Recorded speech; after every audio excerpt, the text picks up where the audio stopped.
Hello everybody, it's Tomebinder, and in this video I'm going to be talking a bit about nature and landscaping and that jazz. I talked to somebody on the J&I server about this concept of landscaping in Ancient Warfare 3, which is something that I've done a fair bit, not as much as some other people, but I'm going to give it a shot to explain this concept for anyone who might be struggling with it. I'm also going to reposition my microphone because it's right next to my mechanical keyboard, and I don't want you to hear the clicking too loudly. I mean, I'm sure you'll still hear it, so for that I apologize. But yeah, let's start now with the whole landscaping thing. We want to start in an environment that's not the desert. I've done very little in the way of desert landscaping, so I'm going to go to old reliable, the forest, of course. And this video will just be a couple of tips and tricks. I'm not going to walk through an entire map creation process, but yeah. So to start with, let's start by just doing the environment without any objects.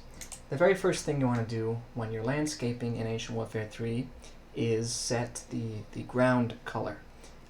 If you want it to be the same as the default, then just select the default color, but you do have to paint over the entire surface of the map with a paint color, especially if you're going to do any other... Oh, that's unusual. What? I used to know how all this worked, but clearly... Okay, that's the conifer forest. We're just going to go with conifer forest. I'm using the conifer forest color, even though this is the regular forest biome. So what you want to do is paint over the entire surface area of the map. It's obviously going to be easiest on smaller map sizes. And you want to do that because if you don't, I'll show it off here. Let's say you want to have a bit of a path going on. Then what you'll end up getting is this kind of...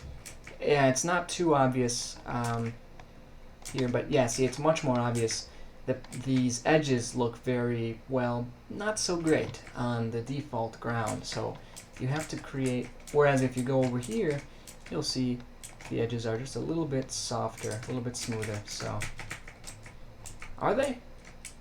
They were at some point, and I've always done it this way. I'm pretty sure they're smoother over here. I'm not crazy, I promise. Maybe since then J&I has edited the game in some way to make that paint bug no longer an issue, but I still recommend painting the whole ground. Okay, so now that I've done that, well, what we need to do is make it so that the player doesn't see the edge of the map. It's preferable if you're playing in Ancient Warfare 3 to have the player not be thinking about just how small the play area is. You can do lots of visual tricks to accomplish that, but the greatest thing to do here is just to block their vision and create a sense of depth. So there are a lot of handy-dandy background objects we can use just for that very purpose. So I'm going to select the Simple Hills background, although there's many to choose from. Oh, not that many, but there's a fair number to choose from. So I'm just gonna select that background, and as you can see, all I'm doing is encasing the map with them. Now, this is not something you have to do, but as you can see, let's look at it from this angle. As you can see, it does make it look like the world is going out much further than it actually is, but of course, this background stretches up very high, so that gives us another set of options. Either we have to raise hills to block that straight wall, or raise the entire map. So I think what I'm going to do is raise the entire map. Height of... We're just going to have to kind of guess for now. It's easily adjustable. That's too high. Can we get much higher? We must get a little bit higher. Okay. But yeah, so the goal here obviously is to make it look like one large contiguous map that doesn't just drop off in the middle of nowhere, like the floating island in space it actually is. These islands are quite small. So, a little bit above here. Another thing about landscaping is it's a lot of precision, reflex, time, but there's not really any skill skill threshold to do it. It just takes a little bit of time to get it right. And something that I find has helped me in the past, which I'll talk about as well in a minute, is reference images and reference material. So I can kind of copy what a real environment looks like in real life, because I'm not a naturally artistic person, so a lot of things on the internet have helped me a lot over the years in this game to create believable environments. But anyway, as you can see, what I've done now is brought the size of the map up to the level of the background. So the player used to only see empty nothingness here at the edge of the map, but now what the player will see is a nice, lovely set of hills going off into the distance. And I'm gonna have to move this down, but I think you get my point. Okay. I didn't realize that the hills all automatically jump to the top of the map. The people who designed these hills maybe didn't necessarily make them the most user-friendly things, but I'm just going to hit undo, because that's a feature as well. I barely use the undo feature, so thanks for adding that, J&I. Alright, well, that's how you add the background to make the map look bigger. Now, obviously, you can just tell to a player this world would look utterly huge. And another thing you can do is simply add some, like, spice it up a little bit. Okay, so I'm seeing this is not going to work. Obviously, why would it? So never mind. That was kind of a silly idea to combine the mountain and hill backgrounds. You're gonna have to stick with one when you do it. You can throw in the large city though if you want to add even more depth, and maybe only in one direction. So that's just one way to do it. I'm not going to throw in the city in this case. It's just to highlight the concept of blocking the player's vision so they don't see the endless expanse of space in the distance. You don't want the player to see much of the horizon because then they'll realize how small the world is. So everything is in service of that goal, aka making the player unaware, blissfully unaware of how small the map is. Okay, next up I'm going to talk about other ways to block the player's vision and make the world less flat. One of the best ways to make a map more interesting visually is to break up the monotony of this flat, blank canvas. And one thing you can do, very simple, I'm going to bring down both the radius and speed quite a bit. One thing you can do is just, and it's honestly pretty hard to tell what I'm doing, but if you just raise little hills on an area that's otherwise flat, that will go a very, very long way. Just so it's easier to see, I'm going to make them bigger than I normally would, but yeah. These, once you combine this with paint, yeah, there you go, so you can see what I'm doing here. So just very slight, subtle increases in the map, so it's a little more rough, a little more ragged. It will help a lot, so the player isn't just walking straight through. And that also helps a lot with giving the player a sense that they're actually going somewhere, because their eyes will pick up on these ridges disappearing and coming in and out of frame. Whereas if it was just a totally flat map, everything would just be getting bigger, but the sense of perspective would be very off. So I strongly recommend when you're landscaping, you don't just go with the fully flat ground if you can help it. Okay, so now that I've done that, what I'm going to do is add some hills and mountains. Maybe we'll say the player starts around here and has to go to the city. But to do that, unfortunately, the player must pass through the Valley of Death. So let's make a nice valley by increasing our speed and radius. To make a valley, obviously, you need to make 2 mountains. So let's start with some this is an important takeaway. When you're landscaping, there's no need to rush it, no need whatsoever, because if you go too fast, you get something that looks unnatural. These tools can easily get out of your control. But as you can see, I'm just doing some nice gentle rises, and in fact here you can see I'm gonna have to do something here, because as I raise this up, I mean it looks all right. Yeah, you don't have to get it perfect. It definitely does look all right. I was gonna suggest maybe you can see here, to the average player, you're gonna be able to tell you're gonna be able to, here, you're gonna be able to tell, like, these are the brush strokes I made. Like, you see that? You can tell that each one of these is a specific brush stroke I made. So I'm gonna erase this stuff. But I just wanted to illustrate the fact that from a bird's eye view, it's gonna be obvious what change you make if you do something like this. It's gonna be obvious how you made the mountain. If you want it to look more natural, you can take advantage of the smooth feature. So got a large radius, but a slow speed to just kind of make everything blend together really naturally to look like it's been there for ages. Another thing that's going to help a lot to create this sense of natural formation is painting, which I'll talk about in a minute as well, terrain painting. So let's see if it's obvious. My individual brush strokes are still somewhat obvious from a bird's eye view. And this is as well like something you don't necessarily have to do. This is a more optional step of landscaping, but it definitely isn't going to affect the perspective from the ground if you work on smoothing like this. But as you can see, what I've done with the smoothing has made it look more pleasing from a bird's eye perspective, at least in my opinion. You're entitled to your own.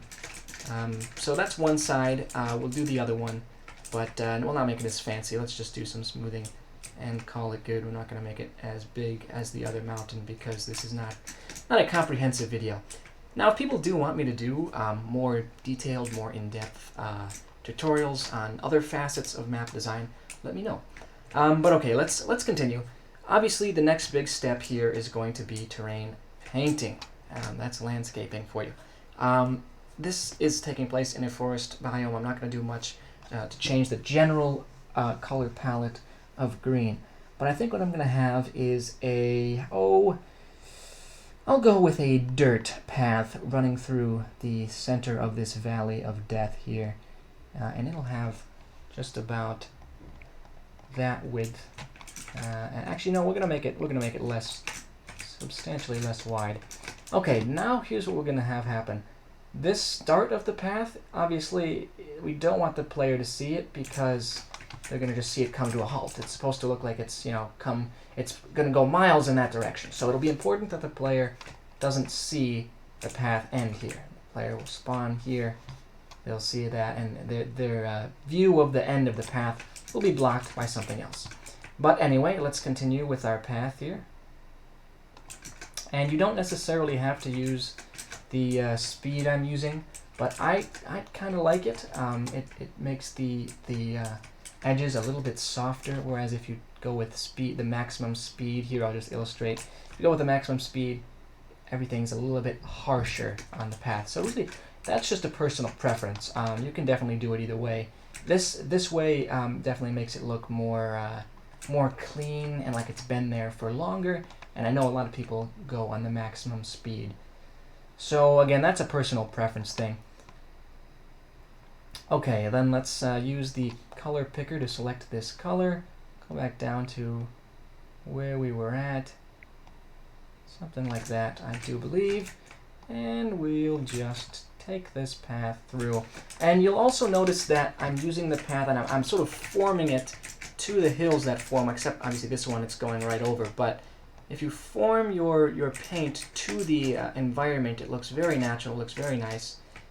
So for example as well, I'll have it take a left here and kind of go along the base of this mountain. You can see there's a base. It is difficult to see without the paint on the mountain itself, but we have the path now going alongside its base, and then we're just going to have it kind of veer off and go here. So nothing particularly fancy there. We'll also have the player's view of this end of the path be blocked. If this was being made into a final map, that's how I do it, is I would block the player's view of the start and end of this path so it looks like it could theoretically be going a great distance.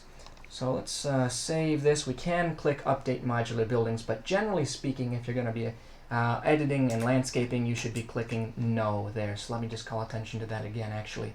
I'm going to make a minor terrain edit, and then apply changes. Do you want to update modular buildings? You're going to want to click No pretty much 100% of the time here, because otherwise it can cause modular objects to teleport around. So that's another important modeling tip.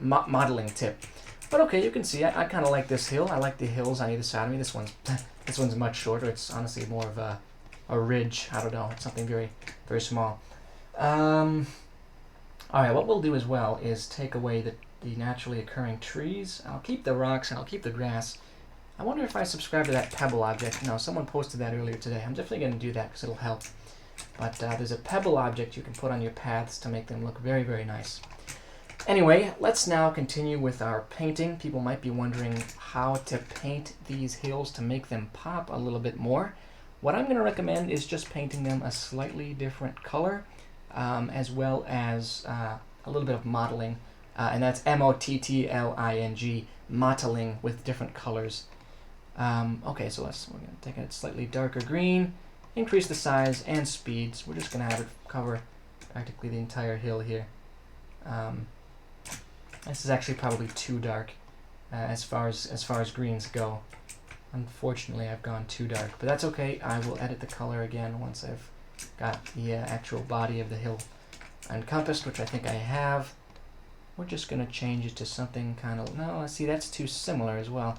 So it's a fine balance to walk, and again, I said don't feel ashamed of investing a significant amount of time in these projects. Let's see how this looks in the whole thing. Let's add trees. So as you can see, it definitely does make it pop more, having that extra color. Although I can also see the argument of keeping the whole thing the same color. Okay, and then another way you can add some depth here is I'm going to select the default ground color and get a slightly lighter tone, decrease the size and speed. I'm going to actually decrease the speed quite a bit, and the size can go up a bit. And this will form kind of a lighter edge to accompany this path, because I think that would look pretty cool. We want to have it kind of blend together in parts as well. So I like that scheme, and what I'm doing is quite a rush, as you can probably gather. You can see that there's the original green kind of shining through the cracks here. It's more obvious when you zoom out, but if you just get everything kind of blended together, as long as you get things to blend together in a visually pleasing way, landscaping is really just a matter of your own personal preferences and tastes, because once the player has a bunch of colors to look at and they're not garish and gaudy, then you've succeeded with your modeling. Like I said, not too much of a skill threshold. All right, I'm just going to save that work there, and you can see my my neat little path running through the valley of death is what I called it. I'm just trying to think what else might encompass the concept of landscaping. Just tree placement's pretty simple. Just use a variety of models. So here's some by Quaternius, but yeah, see, like that right there. You don't want to have inconsistencies. Like that was too dark there to go with a. Although I guess they're both birch. They're both birch, so it would probably be okay to include these. But the leaves are a bit too different color for my taste. So what I'll just do is assemble a little collection. This is how I do it in my real maps. Is I just take a little collection of trees, and then you can do Control-D to copy them, and then continue that process the whole way. And then once you have a forest down, you can obviously edit to make it less obvious that you are copy and pasting. So you'll want to throw in some different trees, delete some trees here and there where appropriate.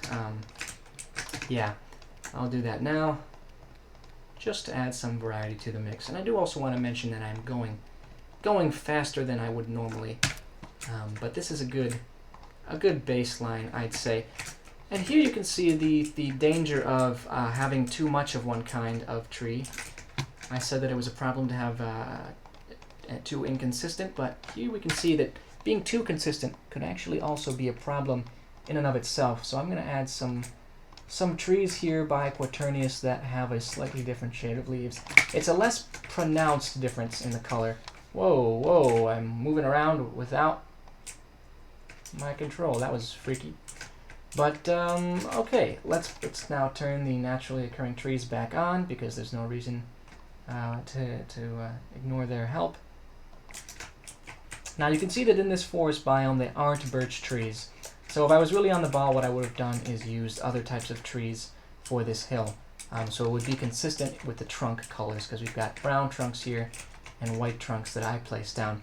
And we also, you can see, we've got brown and white intermingling here because of the naturally spawning trees spawning inside of my placed down birch trees. And I can't actually click these brown trees to delete them. So what I'm going to have to do is go into my environment settings, and I believe, hang on, I believe it'll be in the terrain editor here too. Yes, there's a no tree area brush that I can use. I'm going to max out my radius pretty much, more or less, and just create an area, a no tree area, which means no naturally spawning trees will occur there.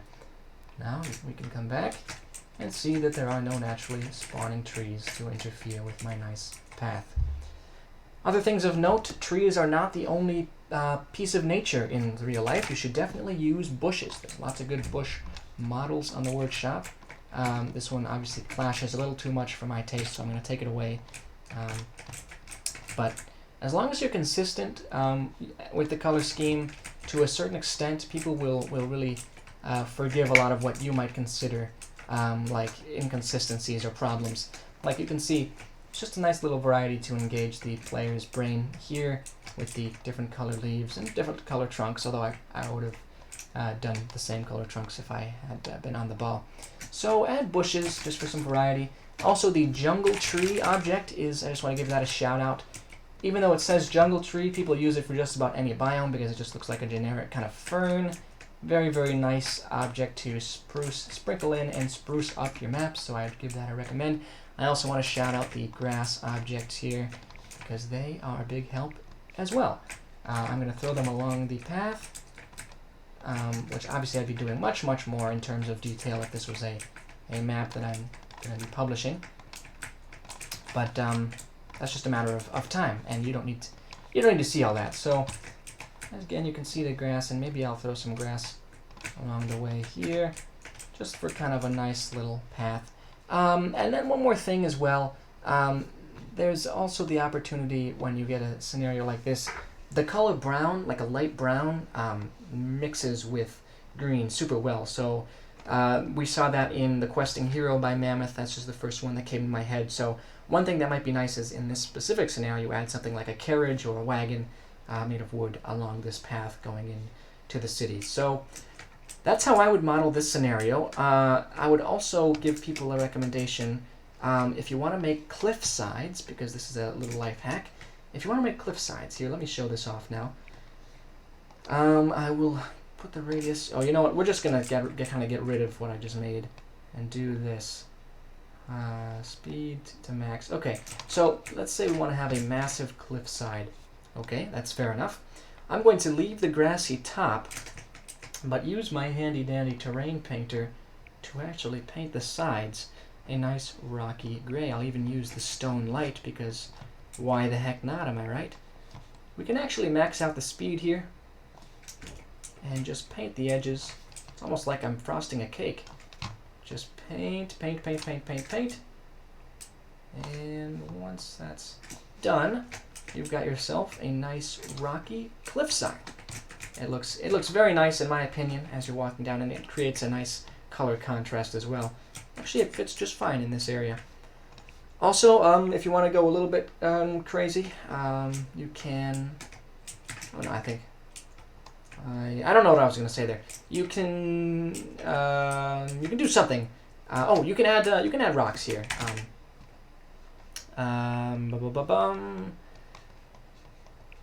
Because this is technically considered the ground, you can place things on the side just to add a nice bit of texture on your cliff faces. One more thing when it comes to landscaping, Ancient Warfare 3 is sadly limited in terms of what settings you can play maps and have them look good. So environment setting, you see we have a time of day feature here. Really, this time of day and this time of day look the best overall. People don't really like night maps because, as you can see, it just washes out all the color and it gets rid of all my hard work with making a distinction between the colors here. Like you can't even tell where the path is at nighttime. So if you were going to make a night map, you'd have to figure out some way to bring some color to this map. I'm going to use a floodlight here and just do that, although it's still really not obvious. So you're going to face some trouble, but I'm happy to talk through, I think it's a lantern. I'm happy to talk through any specific scenarios people have. So if this video did not go far enough in helping you, then please do leave a comment, because I'm happy to talk to people in my comments. It's definitely the most reliable way to get in touch with me. If you send me a message on Steam or something like that, I will try to respond, but I'm actually more or less engrossed in good of the company, so I'm probably not going to be using Steam as a method of communication until that campaign is done. Anyway, that's how I would do various landscaping scenarios in Ancient Warfare 3, everybody. If you want me to go through more scenarios, more designs, just let me know, and I would be happy to do that for you. So, if you found this helpful, if you enjoyed this video, and if you want to see more, please feel free to leave a like and subscribe. It definitely does help. But with that, I'm going to close this video out. So, thanks for watching, and I'll see you in the next one.